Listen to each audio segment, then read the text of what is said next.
जय जय सीताराम।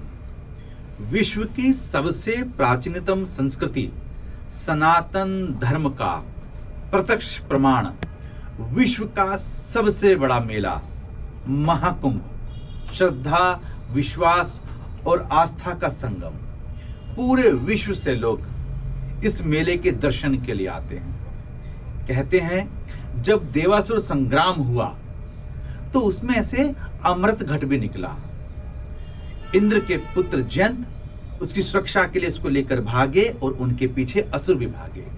तो उस घट की, उस अमृत कलश की कुछ बूंदें इस पृथ्वी पर गिरी, जैसे हरिद्वार, नासिक, उज्जैन और प्रयागराज। और जहां जहां वो बूंदें गिरी तो हर 12 साल के बाद जब ज्योतिष गणना होती है, कुछ विशेष नक्षत्र बनते हैं, तो ये महाकुंभ लगता है। और इस महाकुंभ के समय में, उस समय के अंदर वो अमृत की बूंदें प्रकट होती हैं, जिसमें स्नान करके व्यक्ति उस पुण्य को प्राप्त करता है। इस पुण्य को प्राप्त करने के लिए केवल भारत ही नहीं, पूरे विश्व से लोग अपनी जिज्ञासा को लेके आते हैं, अपनी आस्था विश्वास को लेके आते हैं। कहते हैं आजादी से पहले जब एक अंग्रेज अफसर के साथ मदन मोहन मालवीय जी उस कुंभ में गए, तो उस अंग्रेज अफसर ने पूछा कि मदन मोहन जी, इतने बड़े मेले के लिए आपने कितने निमंत्रण पत्र छपवाए? तो मदन मोहन मालवीय जी ने कहा, कोई निमंत्रण पत्र नहीं छपा, केवल सबका विश्वास, आस्था और श्रद्धा उन्हें यहां लेकर आया है। यह विश्व का सबसे बड़ा मेला है, जहां लगभग इस वर्ष 40 करोड़ से ज्यादा लोग इस पुण्य को प्राप्त करने के लिए आएंगे। ये ना मात्र गंगा यमुना सरस्वती के मिलन की धारा है, अपितु ऐसे ऐसे संत, महापुरुष, योगी, सन्यासियों के दर्शन का भी एक ऐसा स्थान है जहां पर सब लोग उन पुण्य आत्माओं का दर्शन करेंगे। कहते हैं इस समय में इस प्रकार के योगी सन्यासियों का दर्शन होता है जो ना पहले देखे जा चुके थे, ना बाद में दिखाई देते हैं। एक घटना है बड़ी प्राचीन कि एक व्यक्ति एक संत के पास बैठे थे। संत ने पूछा, कौन से गांव से आए हो? उस व्यक्ति ने बताया कि मैं अमुक गांव से आया हूं। तो उसने पूछा, उस गांव के अंदर एक जगदीश प्रसाद नाम के व्यक्ति रहते थे, उनकी बड़ी दुकान है?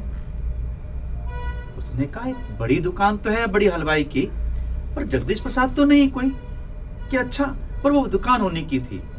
उसने कहा, एक युवा थे, मैं मिला था उनसे। वो व्यक्ति जब अपने गांव वापस आया और वो बड़ी मिठाई की दुकान पर गया, तो उसने मिठाई की दुकान पे पूछा कि मुझे एक संत मिले थे।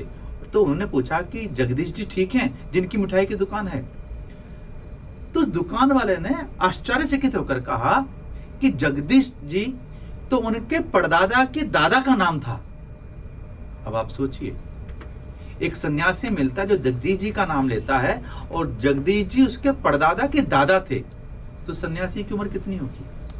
जी हाँ, हिमालय से और दूर दूर एकांत में साधना करने वाले सन्यासियों का दर्शन भी इस महाकुंभ का सौभाग्य लेके आता है। भारतीय नहीं, पूरे विश्व के लोग यहाँ पर आएंगे।